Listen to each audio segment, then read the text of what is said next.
Hello, and welcome to the virtual Usher Connections Conference Government Relations Strategy presentation. My name is Brian Forney. I haven't had the pleasure of meeting many of you yet. I hope that changes in the near future, but obviously with COVID, we're stuck doing virtual events, but I look forward to being at the next in-person conference. Till that day, I hope everyone stays safe and healthy. My presentation today is about how the Usher Syndrome Coalition can be a successful advocate in our efforts to accelerate a cure and achieve better treatment options. The families and supporters of the coalition, like you, will play a major and critical role in this. In my 2 decades career working in Congress, government relations and for an executive branch federal agency, I found that citizen lobbyists like yourselves are the most effective, persuasive, and compelling advocate for change. When somebody can really personalize the story, which we're going to get into during this presentation, that really is one of the most effective tools when you're lobbying, the executive branch, members of Congress, and their staff. But, why be an advocate? It's a great question, and you might be sitting there. So, what can I do? Why should I become an advocate? And, well, let's start off. We are here because Usher syndrome affects as many as 25,000 people in the United States, more than 400,000 worldwide. The recent pandemic and shelter-in-place requirements are exceptionally difficult for individuals and families suffering from deafness and vision loss. We talk about social distancing. It might be a little more difficult for the deafblind community to social distance. I see it in DC on the metro. It might be a little more difficult for some. There was a Washington Post article that, hopefully a lot of people in this community saw and just get a better understanding of what the blind deaf community is going through, people suffering from Usher syndrome, what you're going through. Why be an advocate? Well, the media, the public, and Congress have become aware of the challenges you face every day during the pandemic. And, it's not going away soon. There is promising research going on across the country. And our goal is to help accelerate this research with increased resources, including federal funding and political leadership. Some of the examples are at Harvard Medical School. They're partnering with Massachusetts Eye and Ear Infirmary, and they're looking to accelerate research on Usher 1F, the rarest form of Usher syndrome. They want to augment current critical research on genetic hearing loss gene therapy project. Another example would be the University of Washington's Retinal Center. They're looking to establish regional Usher syndrome centers of excellence to combine basic translational and clinical research towards accelerating the search for a cure. Now, those are just a few of the examples, but there are many research universities and centers and hospitals all across the country that are doing important work on Usher syndrome. The best way to achieve this goal is for the coalition to become more visible in the halls of Congress and to educate and advocate for Usher syndrome. One of the things I worked in Congress for 9 years, and I've lobbied them for a decade. So I've walked around Congress for probably about 15 years now. And, excuse me, there are so many people advocating each and every day. So you have to get the attention of members. So this government relations strategy is not just a one-off. We have to be persistent. We have to make sure that our message gets out. And everybody here, everybody watching can play your part. The only way to secure the necessary funding needs is to have a constant presence in Congress with both staff and members. And I'll get into that a little more. I think maybe sometimes people get caught up in meeting with members, but I can tell you, having been a staffer myself, that a significant amount of the work is actually done at the staff level. So moving on to the next slide, how can additional federal funding help? Now, as I'm sure I don't have to tell all of you, Usher syndrome is a multifaceted disease and requires a multi-pronged approach that addresses hearing and vision loss. As I mentioned in the previous slide, there is promise in research and exciting results happening at universities, medical centers, and private labs all across the country. But we have to keep this momentum going. These places need a continuous stream of research money to achieve the necessary results for finding a cure. We can't just, get federal funding 1, 2, 3 years and then call it a day. This has to be continuous. Members of Congress, staff, the administration, they have to know that, with additional federal funding, that increases the opportunity for a cure. And getting the message out, particularly now with so much oxygen being taken up on COVID, will be a challenge. That's why we're doing this presentation, and that's why we want to engage as many of you as possible. Usher Syndrome Coalition has 2020 advocacy goals. I'll cover some of these. As I said in a previous slide, it is easy you are a citizen's lobbyist. It is easy to become one. I don't know if you're familiar with the term lobbyist, but if you are, sometimes it has a negative connotation. It's unfortunate that that's the case because people like yourself, by picking up the phone, by writing a letter, by meeting with members of Congress, staff, state and local officials and governors, you are a citizen lobbyist. You are lobbying on your issue. It doesn't really take any other skills except dedication and persistence, which I know a lot of you have. But before we get into that, we need to develop a plan and then encourage you to become involved and to promote our shared goals.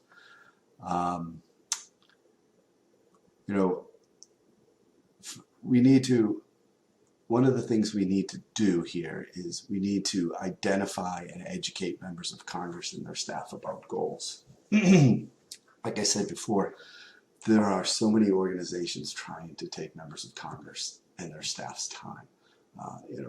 There's unfortunately so many other diseases that are out there that people are trying to get funding for ALS or Huntington's disease. We really need for staffers and members and outside organizations to really focus on the needs of the Usher Syndrome and the Usher Syndrome Coalition. So we need to identify members of Congress and their staff about our goals. I'll talk more about that later on who exactly we should identify, because there are certainly key members, and while you may not live in DC, you can play a role in your state, in your community. So first, we need to promote increased funding for Usher Syndrome research. That you can't do it without the money. You can't do it without the federal funding. You can't do it without working with the National Institute of Health and other organizations like that. We need to include Usher Syndrome in the expansive list of medical conditions and diseases in congressional annual spending. So aside from funding, what Congress does is when each piece of legislation, with each fiscal year appropriation, they also do a list, like an intent of Congress. This is an explanatory statement that indicates congressional intent. Right now, Usher Syndrome is not on there. So what it does is when they appropriate money, they tell these organizations, they tell the executive branch that we want to make sure that, like ALS is funded and this is the intent of Congress. Well, our goal now is to make sure that Usher Syndrome is listed in that intent of Congress. That carries more weight, particularly with these executive branch agencies. Another thing that we need to do is we need to request the Government and Accountability Office, GAO, to include Usher Syndrome in their investigation of the costs of undiagnosed and untreated rare diseases. For many of you that might not be too familiar with the GAO, it's an independent, nonpartisan agency that works for Congress, often called the Congressional Watchdog. GAO examines how taxpayer dollars are spent and provides Congress and federal agencies with objective, reliable information to help the government save money and work more efficiently. So for us to include Usher Syndrome on the investigation of undiagnosed and untreated rare diseases, we need a member of Congress to write a letter to the GAO asking them to do that. And the good thing is that any member of Congress can send a letter asking for an investigation. So that's one of our goals this year as well. Another one of our goals would be to meet with leaders of key executive branch agency. I gave an example of the National Institute of Health. They appropriate, so Congress appropriates them money, and then the NIH gives a lot of money to these research centers and universities. The coalition has met with them in the past, but we really need this year to be the focus that Usher syndrome really needs to be brought up to the level of some other genetic diseases that are getting a little bit more funding. Also, we need to involve relevant external stakeholders in this. Consider anybody that is willing to go to bat for Usher Syndrome Coalition as an advocate, as a relevant external stakeholder. An example of this would be the National Alliance for Eye and Vision Research. We're all moving towards the same goals. So the more people that you can have on your side advocating on your behalf, particularly, again, trying to get members' attention and staff's attention is better. And we'll cover some more of this in later slides. So how can you get involved? There's a lot of ways. Like I said, you may not live in DC. I don't know. I remember when I come from Massachusetts. When I lived in Massachusetts, DC felt so far away. But there's so much you can do just in your local community. So let's talk about what you can do at the federal level. Every member of Congress, whether serving in the Senate or the House of Representatives, they want to hear from their constituents. Whoops, sorry. Switching slides here. This is my first virtual event, virtual presentation, so bear with me. So they want to hear from their constituents. And, I give an example. I remember each time I visit a certain member of Congress's office. He was from Wisconsin. And if he was in his office, he'd come out and ask which part of the district I was from. He just assumed, since I was there to meet with his staff, that I was from the district. And when I said I was not there, he walked away. And he did that 3 or 4 times. And I asked the staff, what's going on? He goes, if there's a constituent, he comes out, meets with them, takes a picture. He wants to hear what their issues are. Members of Congress and senators want to hear from their constituents. So just keep that in mind, that, it's any letter, any phone call, it actually matters. So at the top of the slide, I put the link to find your representative. So as you know, each state has 2 senators. There's a link there for the senators too, but the member of Congress might be a little more difficult. If you click on this link, you can just put in your zip code and the member of Congress will come up on who to contact. And below that is the switchboard.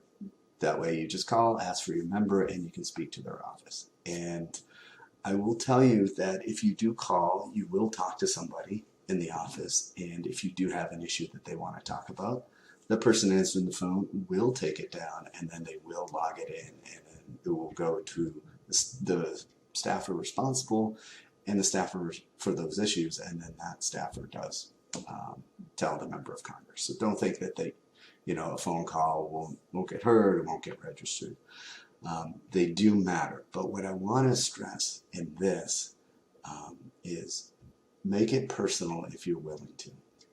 If you write a note to a member of Congress or an email, when I was there, I left in 2011, members of just the House of Representatives, each member had at least 5,000 to 8,000 emails per week. And what a lot of these were form letters, where an organization would just say, sign here, and you'd get 1,000.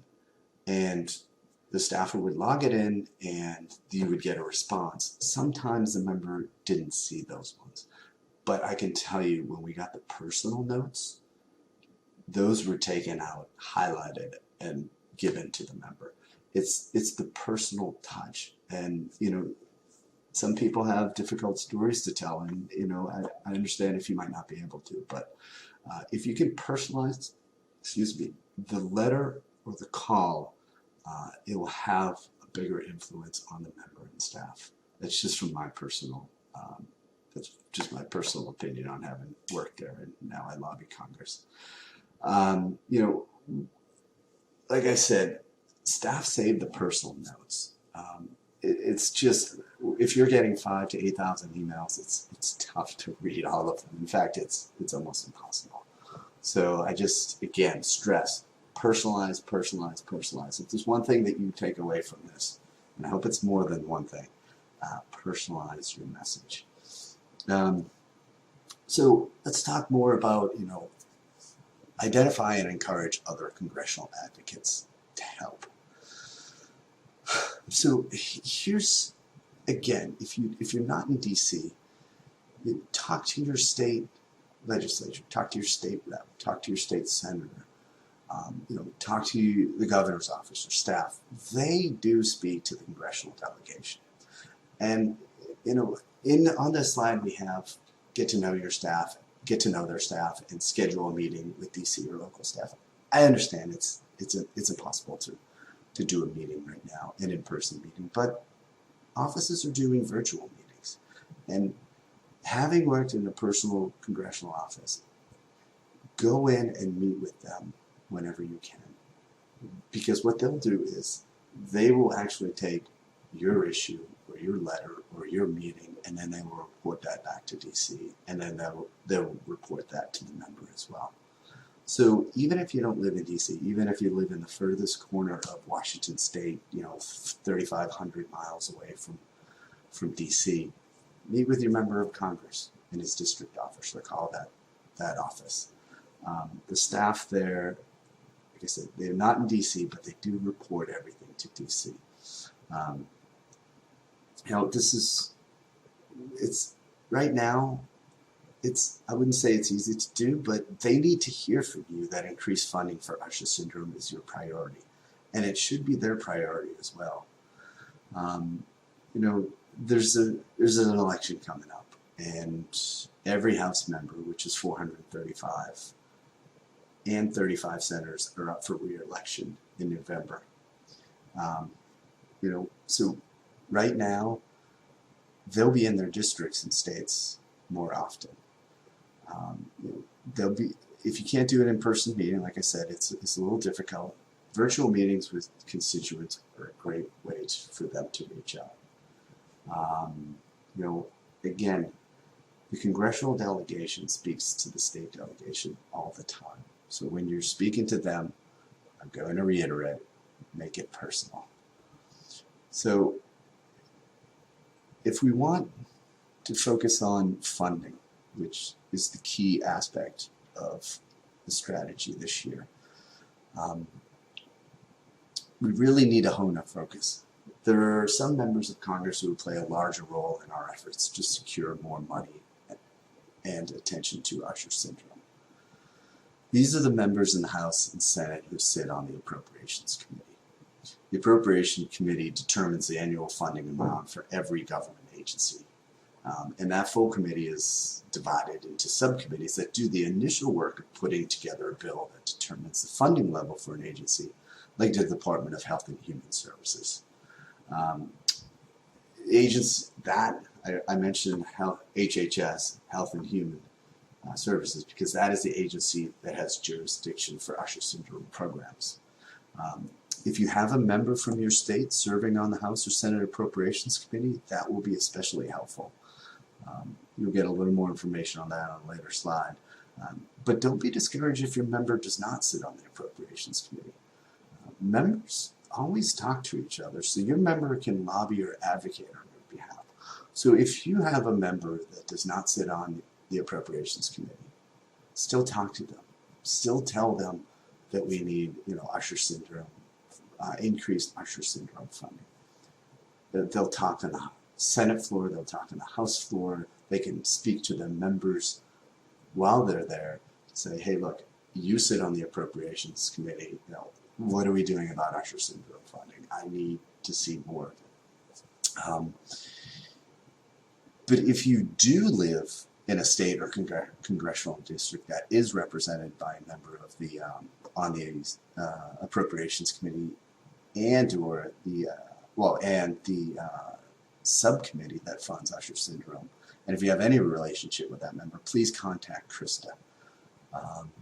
it's extremely important that they hear from as many of us as possible. I also want to touch upon a bill the Usher Syndrome Coalition supports as another example of how you can get involved. The bill here was introduced in the House. It's called HR 2620, which just means House Resolution. It's the Faster Treatments and Cures for Eye Disease Act. And what this bill does is this bill requires the Department of Health and Human Services to establish a pilot program that provides for a partial federal guarantee of specified bonds, the sale of which shall finance promising translational vision impairment research with private investment. The Government Accountability Office, GAO again, must study this program and consider whether similar programs should be established for other areas of biomedical research. A link to the bill has been included on this slide. Along with the text, there's a list of members who have co-sponsored the bill once you click on that link. Check it out to see if your congressman is a co-sponsor. If they're not, ask them to be. If they are, contact them and offer your support. Thank them for signing on to the bill. We don't want to just be a coalition that just continuously asks for something. If a member of Congress does do something, let's call them and thank them. If your member signed on to this bill, thank them for their support. It's too often sometimes in DC you only hear negative, so it's helpful to hear the positive. So who funds the Usher syndrome? Well, this is what we were talking about, the subcommittee before. So each House and the Senate appropriations has subcommittees, and who funds us are the Senate Appropriations, Labor, Health, and Human Services, Education, and Related Agencies Subcommittee. In DC, we call that the Labor HHS Subcommittee because, as you can see, that's a lot of words to say right there. However, the people that we have here, so the pictures are Tom Cole, who's the ranking member from Oklahoma, Rosa DeLauro is the chairwoman from Connecticut there in the House, and then the Senate is Roy Blunt, who's the chairman, and Patty Murray, who's the ranking member. Excuse me. Each of these subcommittees have more members, of course, and the Senate subcommittee has 19 total members, and the House subcommittee has 13. Additionally, the full Appropriations Committee in the Senate has 31 members, and the House has 53. So there are a lot more members that sit on this committee and subcommittee that might be in some place that you live. I am sure that there's someone who belongs to the coalition in each of those members' district. Our goal is to make the connection as we move forward. These bills will be moving fast, so we need to act fast. I'll let you know that I'm recording this on June 22nd for this presentation, and we just found out today that these subcommittees will be considering their bill. They call them marking up that week that the conference is taking place. So as soon as you hear this, find out who your member is and let's move as quickly as possible. We'll be doing our part here before the conference, but these subcommittees really need to hear from as many people as possible. So let's move on to state engagement. I covered a bit of that, but I want to go into a little more detail. There's an important role that state elected officials can play in influencing House members and senators.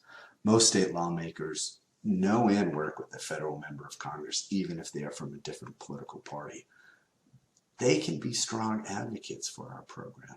They can, they talk to the governors, they talk to the state houses.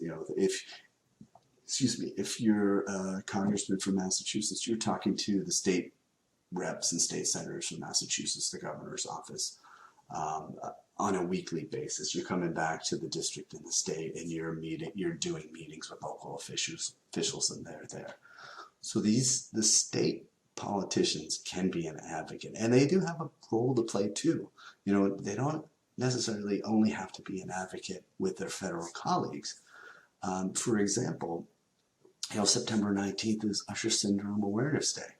We should use this day recognizing Usher syndrome to educate the media, the public, and lawmakers about Usher syndrome and its impact on families, the community, and government programs. We think of this as, multi-pronged strategy again. You're doing things on the state, you're doing things on the local, in the local area to try and advocate also for federal funding and federal issues as well. The more awareness that can be brought all around the country, how Usher syndrome affects at least 25,000 Americans, the more noise we make, the more we do Usher Syndrome Awareness Day or walks or things like that, the more politicians will have to take notice. So again, it's a multi-pronged, multi-state strategy. There's also a key component here is the media. And I put right.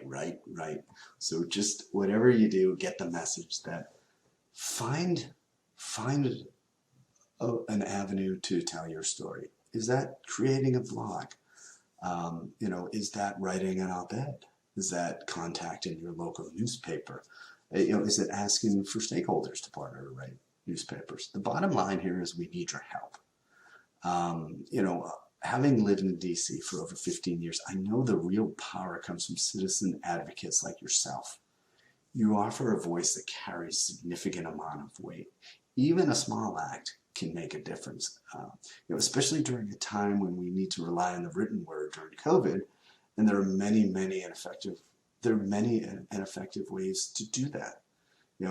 Again, ask a friend if you want to write more, and you've already written to the local newspaper. Ask a friend, ask a family, ask an ally. Just get the message out as much as possible. And this is where maybe something that I would need help on is, unless you're tech savvy, use social media. If you're like me though, I just ask my niece and nephew for help, because if I try and post a video or a hashtag, I might not do it very well. So I'll ask somebody younger that might be a little more tech savvy. But if you post on Facebook, write something on Facebook, Instagram, Twitter, create a hashtag, find like-minded people or people that are supporting, try and create a hashtag to get more people involved. Again, if you can, personalize it as much as possible. My current position is always amplify. Find a way to amplify what you're going through or what you're looking for or what you need support in, whether that's funding for more research. Get the message out there as much as you can. If you go to a local event, take a picture, post it on social media. I'm sure most of you probably can do that. Maybe a little better than I can. But maybe someday I'll figure all that. Maybe I'll become tech savvy, maybe not. I mean, it probably took me an hour to figure out how to record this, so here we go. Okay, next slide, grassroots engagement. So there are many people who are part of the Usher Syndrome family, and we need to involve them in our efforts. Everyone is welcome, and everyone can help. If anyone's willing to help, they can be an advocate. They can help. Again, as I've said in my previous slide, ask family, friends, local groups to write, email or phone legislators. Just ask anybody you think that can be an ally. We need to take advantage of this time in our country when lawmakers, opinion leaders, family and friends are aware of the impacts the pandemic is having on you or your loved one. We can do this working together with your personal story, your commitment, and our coordinated message. If you don't know, on this slide, participate in a walk for hearing.